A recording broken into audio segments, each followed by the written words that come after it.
Kasus dugaan penipuan bermodus investasi bodong di Koperasi Bahana Lintas Nusantara, BLN, Boyolali, Jawa Tengah, Jateng, telah memakan korban jiwa.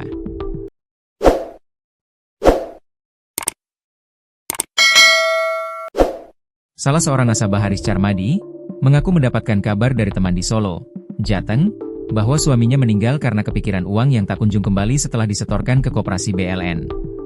Ada teman dari Solo yang mengabari, kalau suaminya meninggal mendadak pada Minggu 25 Mei kemarin karena kepikiran uangnya, kata Aris, dilansir tribunsolo.com. Aris menjelaskan bahwa temannya yang jadi korban itu mulanya menggadaikan surat keputusan, SK, pensiun pada tanggal 28 Februari lalu. SK yang seharusnya bisa untuk jaminan hari tua itu, disekolahkan ke bank dengan nilai maksimal sebesar 300 juta rupiah. Seluruh uang tersebut kemudian ditabur di Si Pintar, atau simpanan pintar bayar, salah satu produk koperasi BLN. Jadi si suami ini baru mengetahui pada 5 Mei kalau istrinya menggadai SK pensiun. Selama jangka waktu bulan Februari hingga sekarang, masih belum mendapat keluntingan, return, sepeser pun, ungkap Aris. Suami korban yang stres karena memikirkan nasib uang 300 juta rupiah itu, akhirnya berpengaruh terhadap kondisi kesehatan. Lalu minggu kemarin meninggal dunia, kemarin tanggal 28 Mei, sudah dimakamkan di Solo, sebutnya. Selain di Solo, Aris juga menyebutkan ada satu nasabah asal kota Salatiga, Jateng, yang turut meninggal dunia setelah mengetahui kabar kolapsnya Koperasi BLN.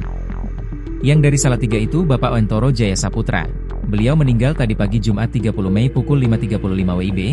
Beliau mempunyai tabungan di BLN ratusan juta, ungkap Aris. Sementara itu, Kapolres Boyolali, AKBP Rosyid Hartanto mengaku bahwa pihaknya akan berkoordinasi dengan Polresta Surakarta untuk melakukan pemeriksaan terhadap pengurus Koperasi BLN. Kami akan berkoordinasi dulu, karena kalau kita panggil satu-satu nanti alasannya ada panggilan dari Polres sana. Jadi kita koordinasi dulu, agar pemanggilannya hanya sekali dan tidak berbelit-belit, ujar kepada wartawan. Polres Boyolali pun telah melakukan inventarisasi unit usaha Koperasi BLN yang ada di wilayah Boyolali. Sebelumnya, Kasat Reskrim Polresta Solo AKP Prastio Triwibowo mengungkapkan bahwa setelah banyak laporan di Polres Boyolali terkait dugaan penipuan oleh Koperasi BLN, di Solo, hal serupa juga terjadi. Benar kami menerima laporan dari masyarakat yang merasa dirugikan oleh Koperasi BLN. Namun karena kelengkapan dokumen belum terpenuhi, kami meminta pelapor untuk melengkapinya terlebih dulu, ucap Prastio, Kamis, 22 Mei 2025, dilansir tribunsolo.com.